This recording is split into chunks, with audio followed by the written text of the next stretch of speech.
सांझ टीवी में आप सभी का स्वागत है। आइए नजर डालते हैं आज की खास खबरों पर। पंजाब भवन में मुख्यमंत्री प्रकाश सिंह बादल की अध्यक्षता में हुई मंत्रिमंडल की बैठक में पंजाब हरियाणा के बीच सियासी लड़ाई का सबसे बड़ा मुद्दा शुक्रवार को और भड़क गया, जब बादल सरकार ने सतलुज यमुना लिंक नहर के लिए किसानों से ली जमीन वापस करने का फैसला लिया। कैबिनेट की बैठक में तय हुआ कि 15,000 परिवारों को उनकी 5,376 एकड़ जमीन वापस की जाएगी। सीएम प्रकाश सिंह बादल वीरवार को विधानसभा में ऐसी घोषणा कर चुके थे, इसलिए हरियाणा सरकार भी सक्रिय थी। बादल को रोकने के लिए हरियाणा के सीएम मनोहर लाल खट्टर ने शुक्रवार को केंद्रीय वित्त मंत्री अरुण जेटली से मुलाकात का हस्तक्षेप करने की मांग भी की। जुलाई 2004 में कैप्टन अमरिंदर की सरकार ने रावी व्यास के पानी को दूसरे राज्यों के साथ बांटने के समझौते को रद्द कर दिया था। ये फैसला संविधान की भावना के विपरीत है या नहीं, इस बात को लेकर तभी से बहस चल रही है। पंजाब कैबिनेट ने मुख्यमंत्री बादल साहब की अगवाई हेठ एक स्पैशल कैबिनेट की मीटिंग सद्दी गई, जिथे the Punjab Sutlej Yamuna link canal land rehabilitation and revesting of property rights bill अज कैबिनेट 2016 बिल अज उसकी मंजूरी दी। जिहड़ा बिल सोमवार नूं असैंबली विच पेश किया जाऊगा तो उसदे बाद असैंबली एक्ट बनाने वास्ते एक नवा कानून बनाने वास्ते सोमवार नूं पेश करके पास किया जाऊगा। उसकी मंजूरी दी। एक अज पंजाब की कैबिनेट ने मुख्यमंत्री जी ने बहुत हिस्टोरिक फैसला लिता है। जिवें मुख्यमंत्री जी ने कहा सी कि पंजाब विच एक बूंद भी पानी साडे कोले वाधू नहीं है, तो जिहड़ा इन्नी देर दा एसवाइल कनाल बनाउण दा जिहड़ा समस्या चल रही सी, रौला चल रहा सी, तो जिहड़ा असीं एक्ट टर्मिनेट कीता सी।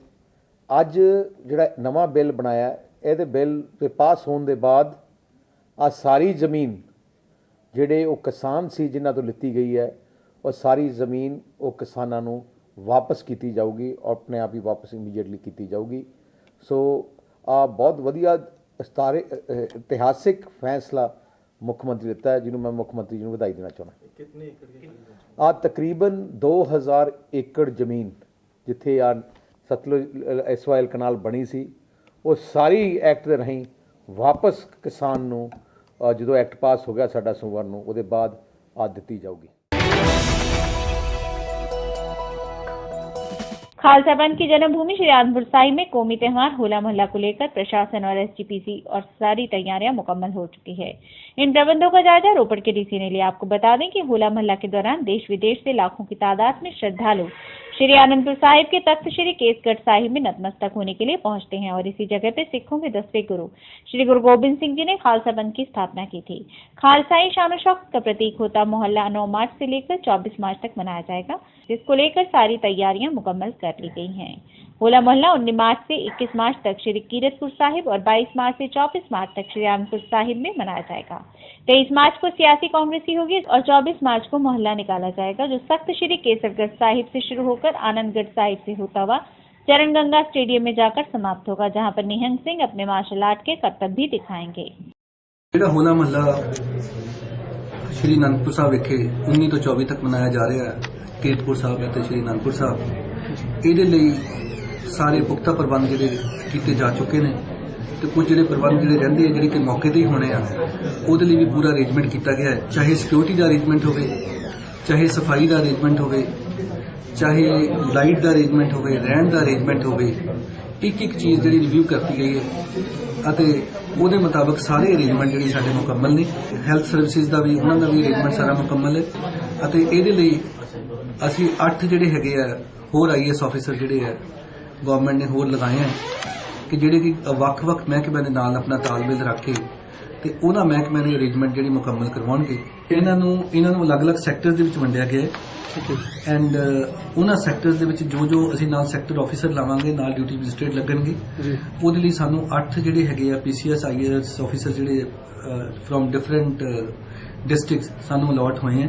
ਤਕਰੀਬਨ 18 ਤੋਂ 20 ਡਿਊਟੀ ਮੈਜਿਸਟ੍ਰੇਟ ਅਸੀਂ ਇੱਥੇ ਪੋਸਟ ਕਰਾਂਗੇ। ਸਾਲ ਦੀ ਤਰ੍ਹਾਂ ਸਾਲਾਨਾ ਜੋੜ ਮੇਲਾ ਜੋ ਕਿ 19 ਤੋਂ ਲੈ ਕੇ 24 ਤੀਕ ਆ ਰਿਹਾ ਵਾ, ਉਸ ਦੇ ਸੰਬੰਧ ਵਿੱਚ ਤਖਤ ਸਾਹਿਬ ਵੱਲੋਂ ਮੁਕੰਮਲ ਪ੍ਰਬੰਧ ਕਰ ਲਏ ਗਏ ਨੇ।